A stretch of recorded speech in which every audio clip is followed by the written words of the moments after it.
evening. Welcome to the Power for Positive Living and to the Grand March Through Life. My name is James Huey, facilitator of the Friendship Personal Retreat Program here in Galveston and on ships cruising seas throughout the world.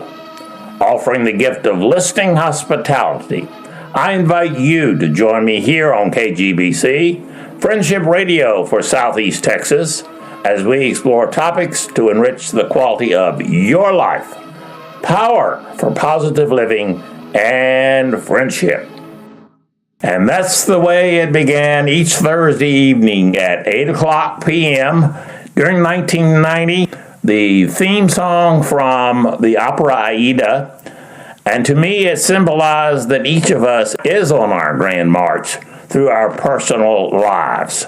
What did this actual brief foray into radio mean to me? I've had 27 years to reflect on it, and several things keep coming back over and over again, and I wanted to share those with you.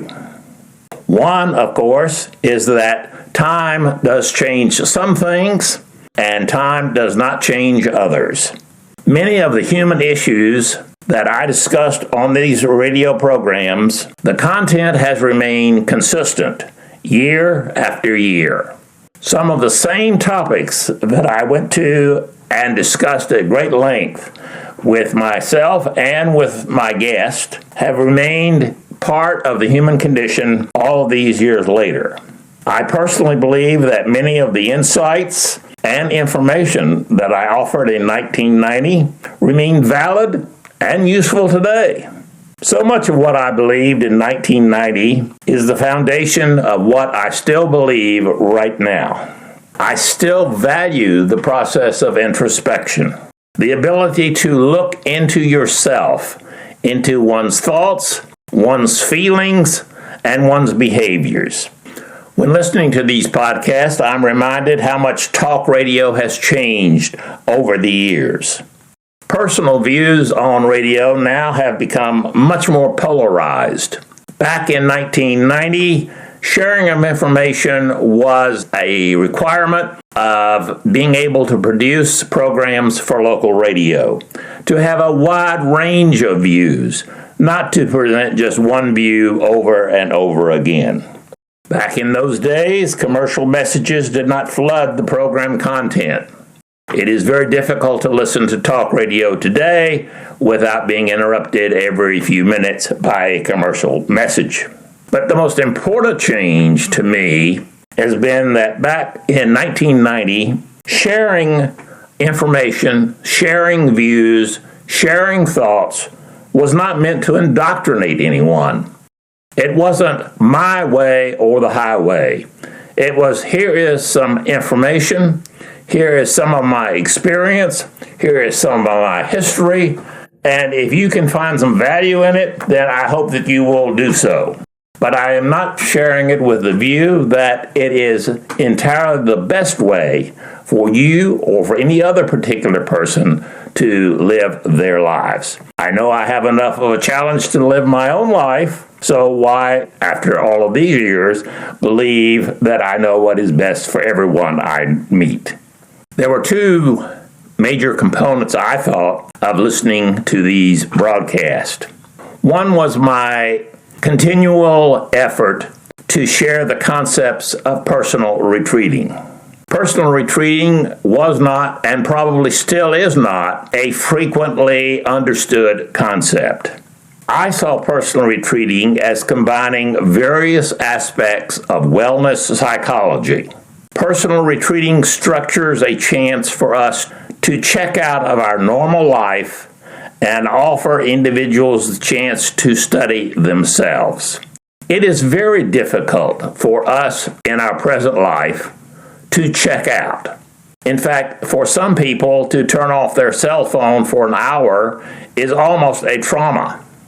Not to mention a whole day, a whole weekend, or heaven forbid, a whole week. No emails, no text, no phone calls, but to be able to withdraw, with the assistance of a friend, someone who actually cares about you, someone who is qualified to focus on you, through the process of personal retreating, get to learn more about that relationship I alluded to earlier, the relationship with self. Relating to others is an important part of our lives. I personally believe that the one that receives the least amount of attention then and now is the relationship with ourselves. Personal retreating was an extensive pattern. It was not just go in and spend an hour like one does in counseling or in a therapeutic relationship. It was experiential, believing the chance to experience, to actually feel, to experiment, to try something new, to actually give yourself the opportunity to have new thoughts, new feelings, new history, something that could be incorporated in who we are and with the gifts that we have been given. And 27 years later, I still find that this is a very, very rewarding feeling for yours truly. I feel very excited for those times when I have been invited into the lives of other people, and they have been kind enough to share themselves, their history, their viewpoints, their feelings, their thoughts. Personal retreating focused on 4 major areas. It focused on the physical aspects of our lives, the emotional aspects of our lives, the spiritual aspects of our lives, and the social aspects. Since I have gone through the process myself with special individuals who have been able to enrich my ability to understand James Huey, then I believe that I am richer, I am more stable, I am healthier. And I believe that personal retreating gave these same gifts to other people. Other aspects of listening to these podcasts reminded me of the power that each of us has in developing personal guidelines for living. Each one of us has personal guidelines. Many times these are guidelines that are inherited from other people. Our parents, our family, our church, our school, our employer, our friends. But whenever we are able to take these guidelines for living and construct them in a positive way, I believe that we become healthier and we can become more mentally able to enjoy ourselves as the person we were created to be. I certainly could spend many hours going over many of them that have been important, but I decided for the purpose of this epilogue to just focus on a few, the ones that have remained consistent since 1990, the ones that were important then and remain consistent and very helpful to me as I age and become a senior citizen. Number 1 is always, has been, and probably will remain the most important personal guideline I do each day. And that is to acknowledge that different strokes for different folks. That sounds so very cliche, but at the same time, the words are powerful. It emphasizes the power of individuality. There are tremendous pressures in our society, within us, to try and be the same. I have noticed back in 1990, there was a tremendous pressure for people to be liked. Here, 27 years later, there is still a tremendous pressure for people to be liked. To strive for individuality, to be able to understand and accept views and behaviors that are different from our own is a challenge. I still believe that it's one of the most difficult concepts to fully implement. I know I have accomplished much in my years of living, but I have no naivete when I say that I have accomplished it. I am there. I have no more to go. I can't say that. I expect that as long as God gives me the breath to breathe, I will continue to face myself with, can I accept people as individuals? Can I accept the differences between myself and others? I will know that, of course, that differences continue to exist. One does not have to be around individuals who are speaking about politics, religion, or a number of hot topic issues. Being able to accept the fact that people have different views than I do is a constant challenge. I offer it to you as I wrap up this epilogue with reminding you that regardless of how long we live, of how many people we interact with, we are going to continually face the challenge of letting different people be different from ourselves. Number 2 is listening is loving. The older I get, the more experience I have, the more people I meet. I accept and remember and get reinforced the value that listening is loving. Listening hospitality, offering someone the gift of listening to them regardless of what they say. It is not for me to agree or disagree. It is for me to be able to accept the person as they are. I know after these many years that I recognize the world has few listeners. The individual who is really willing, eager, and able to talk with me and accept me as I am. Not as they want me to be, but as I am. A third personal guideline is to remember that people do things for their reasons, not mine. How many people frustrate themselves, are unhappy, because they're waiting for other people to do things to please them? I do things for my reasons.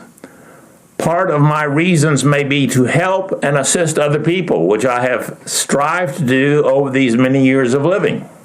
But I always remember that part of that is my belief that one of the gifts that God has given me is the ability to listen, hear, support, and understand what another is saying. I can offer listening hospitality.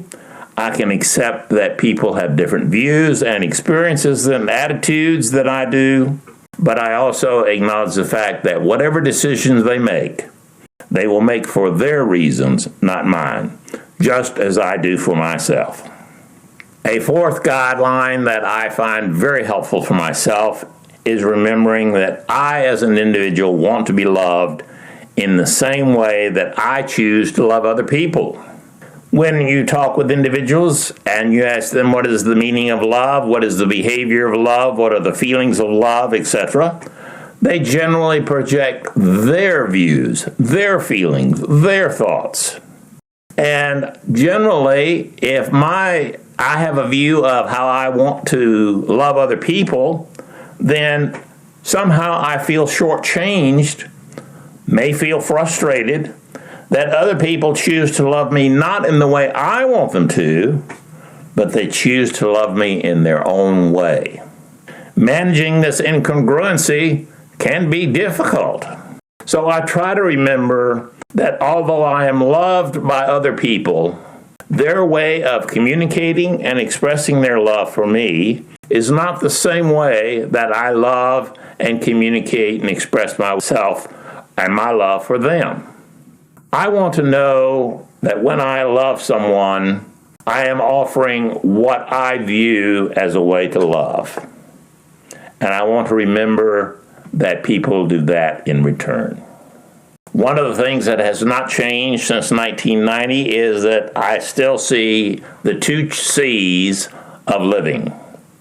One of these consistencies is that life always has change. We are always changing. No matter how old I get and I dislike change, change is going to occur regardless. The other C that I see as a guideline for making my personal choices is the verb to choose. It's one of the most powerful words and behaviors in the English language. I have decisions on how I wish to manage change. I don't get to choose whether things change. I don't get the chance to choose whether I change. I don't get to choose whether my friends and loved ones change. My world changes, the tech world. I get to choose how I am going to manage that change. Another point that has remained consistent over these years of reflection and listening to these Power for Positive Living podcasts is the power to set expectations of myself and others. I set expectations for how I want other people to behave. And anybody who doesn't, I don't believe is in contact with reality. We set those expectations. We set expectations on ourselves, how we expect ourselves to feel, think, behave. But invalid expectations that are set for self and others still seem to cause much hurt in people's lives. It is so difficult to explore, and that is where the whole process of personal retreating came in. It was an opportunity to check out and see what are our expectations of ourselves. Do we expect ourselves to, quote, always do the best, be the best? Or do we expect, I'm not going to try that because it'll be a failure? What are the expectations that we have of ourselves? And then if we go back to, I want to be loved in the way that I love others, well, that's an expectation too. Can I accept the love and caring of other people in a way that is different from my own preferences? Another guideline is the power of affirming touch. One of the few regrets I have in retrospect about these broadcasts that I did on Galveston Radio so many years ago was that I did not do a broadcast on this particular topic, the way it can enhance relationships.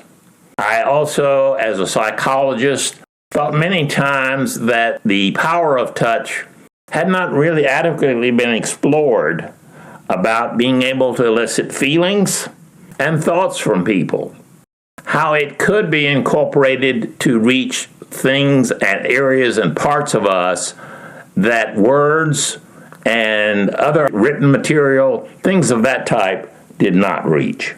Being a toucher myself, I see that it is something that is very powerful for me, and I believe that it is underrated and underutilized in creating a positive environment for many of the individuals around me.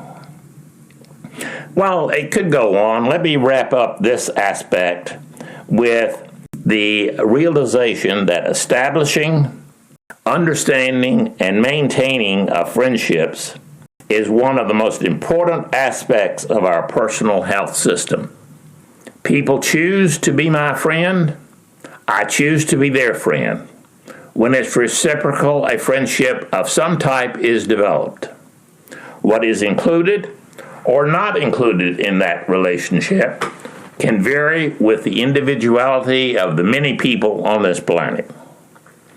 But I believe that understanding what are the dynamics of the friends that we have and the dynamics of why do people choose or not choose us as friends is really a very important part of our own personal growth. I call it building your friend print, your own unique set of understanding the friendship system that you have in your life. There could be many others, but I think this is pretty much a summary of what has been most valuable to me. Encouraging and supporting others in my own diverse ways does remain a joy. It remains a joy for me as each person I encounter seeks his or her own path to creating and implementing a positive style of life for them. I want to thank all of you who have listened to my views, listened to my beliefs regarding wellness psychology. There are many areas of psychology. Yours truly chose early in life that he wanted to focus on wellness. The area of taking what I call typical people with typical stresses and find ways to increase their power, their personal power and knowledge of themselves and each other. not to repair, not to change, not to heal, but to just understand. I have grown a great deal by many people who have shared their reactions, their experiences as they listen to not only the radio broadcast, but to various programs that I have done in front of groups, whether at sea or here on land. They have applied the various possibilities that I have been fortunate enough to be able to share with them, and they've used it to enrich the quality of their life. I also thank many of the people who have heard these broadcasts, and they have been kind enough to share it with family and with friends for their consideration.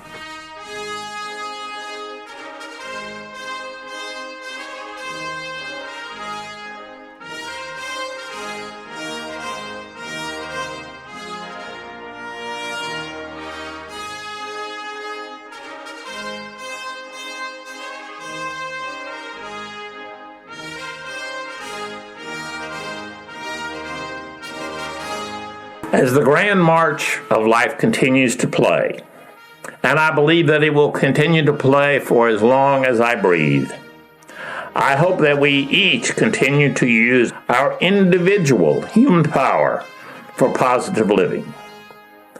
I hope we continue to share friendship as each of us continues our own unique life journey, the one that we build, the one that we create, the one that we manage with the many, many resources in the process of living.